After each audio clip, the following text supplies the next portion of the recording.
House group, I'm excited that you get the chance to talk about a very important but also a very troubling part of life, and that's the condition of sin that impacts each and every one of our lives.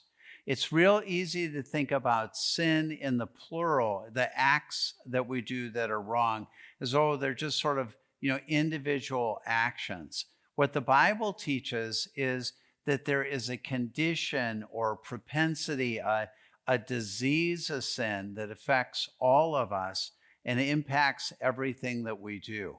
So when we're talking about the gospel, we've said the gospel or good news in one word is Jesus. The gospel in three words is Jesus is Lord. And then the gospel in 30 words, and we're breaking that down each week to different parts. Today it would be these four words: saves us from sin, saves us from the condition or disease of sin. Romans 3, verse 9, it says, "For we have already made the charge that Jews and Gentiles alike are all under the power of sin." Now, that's sin in the singular, and saying that that condition or disease has a power over us. Now, I think all of us, in one way or another, have experienced the power of sin working within us to persuade us to do something wrong or say something wrong or think about people in a wrong kind of way.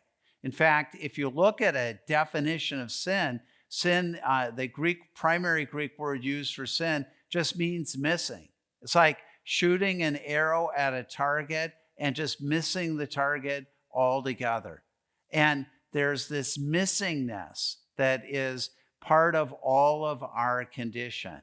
And so what Jesus does in his death on the cross and in his resurrection is provides a basis by which we can be justified. And justified means being made righteous. Now, first of all, we're declared righteous. So before God, all of our sin is paid for and gone, and God looks at us as right.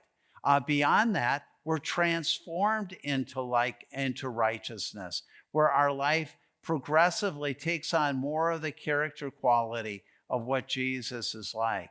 And then lastly, in terms of this matter of justification, we have the hope that one day we will be made completely right, so that that missing part, that disease of sin, can no longer impact and affect our lives in any way. It's put this way in Romans 4, 25 and 5 verses 1 and 2. It says, "He was delivered over to death for our sin and was raised to life for our justification."